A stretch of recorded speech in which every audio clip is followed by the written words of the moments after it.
যা দেখি বলো মানুষ রাত্রি কেন কালো কোথা থেকে চাঁদ সূর্য পেল এত আলো পশু পাখি কয় না কথা মানুষ কেন কয় বলো বলো বলো রে দেখি মানুষ কেমনে হয় ফুলগুলো সব নানান রঙের কেমন করে হয় পাতাগুলো সবুজ রঙের ফুলের মতো নয় দুধ কেন হয় সাদা মরিচ কেন ঝাল দুধ কেন হয় সাদা মরিচ কেন ঝাল আমগুলো সব পাকলে পরে হয় যে সে লাল সাল্লাল্লাহু আলাইহি ওয়াসাল্লাম বলেন শাবানু শাহরি ওয়া রমাদানু শাহরুল্লাহ শাবান মাস হলো আমি নবীর মাস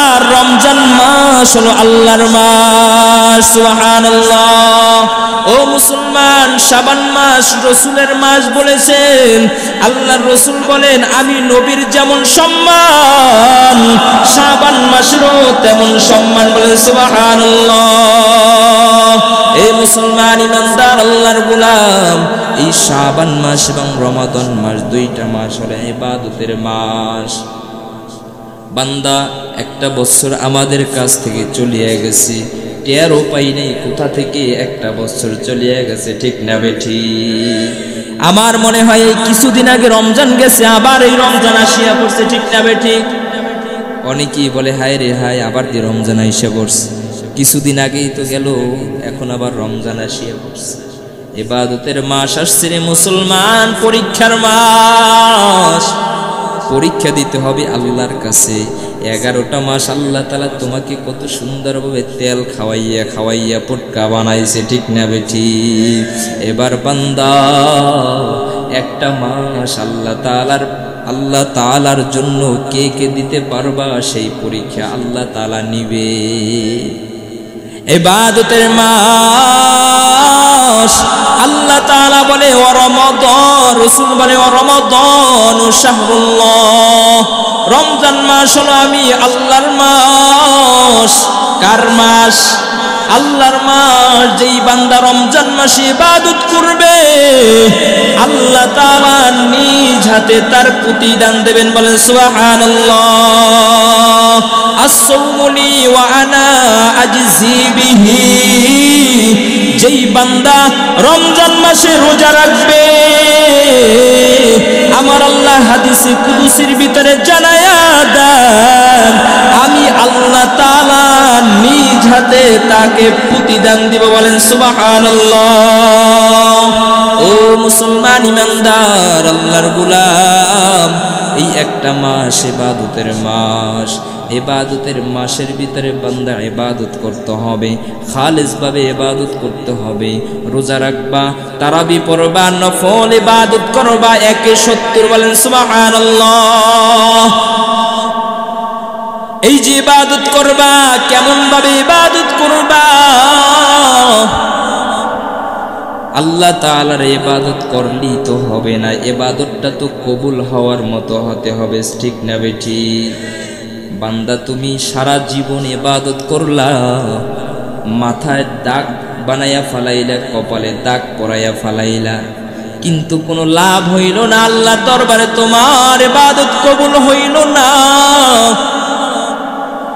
ওই ইবাদত করিয়া তো কোনো লাভ নাই আছে না না মুসলমান না না ওই ইবাদত করিয়া কোনো লাভ নাই এই জন্য ইবাদত করতে হলে একটা মানুষের ভিতরে যে আল্লাহ তাআলার দরবারে কবুল হইবে কবুলিয়ত পূর্ণ ইবাদত করতে হলে 4টা জিনিস একটা মানুষের ভিতরে থাকতে হবে কয়টা খেয়াল করে শুনবেন 4টা জিনিস একটা মানুষের ভিতরে থাকতে হবে তার ইবাদত সাথে সাথে আল্লাহ তাআলার দরবারে চলে যাবেন বলেন সুবহানাল্লাহ 1 নাম্বার ঈমানের অধিকারী হতে হবে খালিস ঈমানের অধিকারী হতে হবে বান্দা ঈমানটা মজবুত থাকতে হবে আমাদের ঈমান তো ঘন্টায় ঘন্টায় পাল্টে যায় ঠিক না বেঠি আমাদের ঈমান তো ঘন্টায় ঘন্টায় পাল্টে না না মুসলমান, না না, এমন ঈমান হলে চলবে না। ঈমানটাকে মজবুত বানাইতে হবে। সাহাবায়ে কিরামদের মতো ঈমানকে মজবুত বানাইবা। হযরতে বেলাল হাবশী রাদিয়াল্লাহু তাআলা আনহুর মতো ঈমানকে বানাইতে হবে। হযরতে খাব্বাব রাদিয়াল্লাহু তাআলা আনহুর মতো ঈমানকে বানাইতে হবে। হযরতে সালমান ফারসি রাদিয়াল্লাহু তাআলা আনহুর মতো ঈমানকে বানাইতে হবে। হযরতে আবু বকর সিদ্দিক রাদিয়াল্লাহু তাআলা আনহুর মতো ঈমানকে বানাইতে হবে। হযরতে ওমরের মতো ঈমানকে বানাইতে হবে। তাদের ঈমানটা কত মজবুত ছিল মুসলমান ভাইয়েরা আমার। সাহাবায়ে কিরামদের জীবনীটা একটু পড়ে দেখো। কত বই কেন বাজারে গিয়া, কত চটি বই কেন, কত রকমের গল্পের বই কেন, কত রকমের বিভিন্ন রকমের যুবক ভূতের বই কিনে, আছে না নাই? ভূতের বই কিনে পড়ে, আছে না? বিভিন্ন রকমের গল্পের বই কিনিয়া কিনিয়া তারপর পরে এর যুবক সাহাবায়ে কেরামদের জীবনী কিনিয়া তারপর পড়ে দেখো, তোমার জীবনটা পাল্টে যাবে। ঠিক না বেঠিক? সাহাবায়ে কেরামদের জীবনটা কেমন জীবন ছিল? হযরতে বেলাল হাবশী রাদিয়াল্লাহু তাআলা আনহুর ঈমানটা কেমন মজবুত ছিল। সময় অল্প, 4টা বিষয় আলোচনা করবে এই সময়ের ভিতরে। অল্প অল্প অল্প আলোচনা করব। এই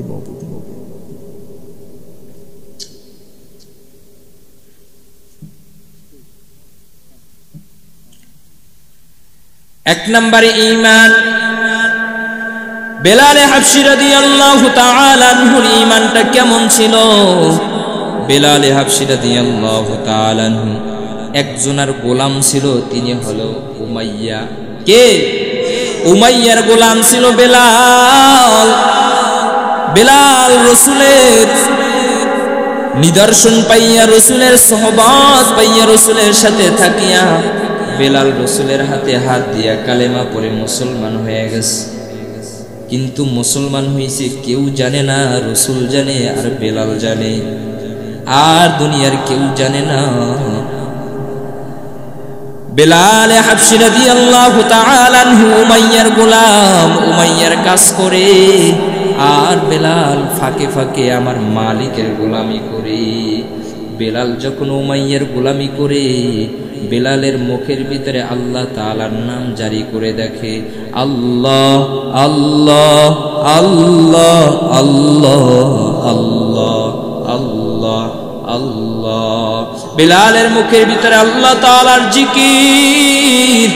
উমাইয়া খেয়াল করতেছে, একদিন, 2 দিন, 3 দিন, 5 দিন।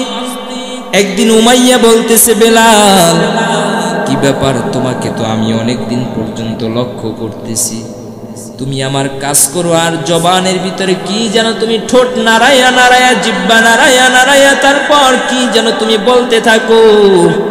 কি বলো একটু আমার কাছে বলো। বেলাল বলে, আমার মালিকের গোলামি করি। বলেন সুবহানাল্লাহ। বেলাল বলে, আমার মালিকের গোলামি করি।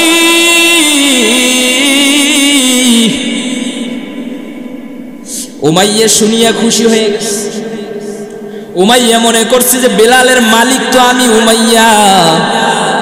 ও বেলাল, তুমি আমাকে এত ভালোবাসো যে আমি তোমাকে এত কাজ দিয়েছি, তুমি কাজের ফাঁকে ফাঁকে আমার নামটাও তুমি মুখের ভিতরে জপতে থাকো।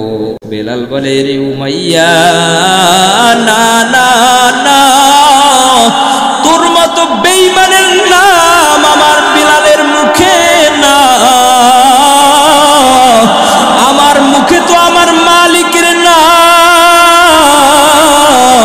যেই মালিক উমাইয়া বেঈমান তোকে সৃষ্টি করেছে, আমি বেলালকে সৃষ্টি করেছে। ওই আসমানটাকে যে আল্লাহ তাআলা সৃষ্টি করেছে, ওই জমিনটাকে যে আল্লাহ তাআলা সৃষ্টি করেছে, ওই সূর্যটাকে যে আল্লাহ তাআলা সৃষ্টি করেছে, সেই মালিকের নাম জপতেছি। বলেন সুবহানাল্লাহ।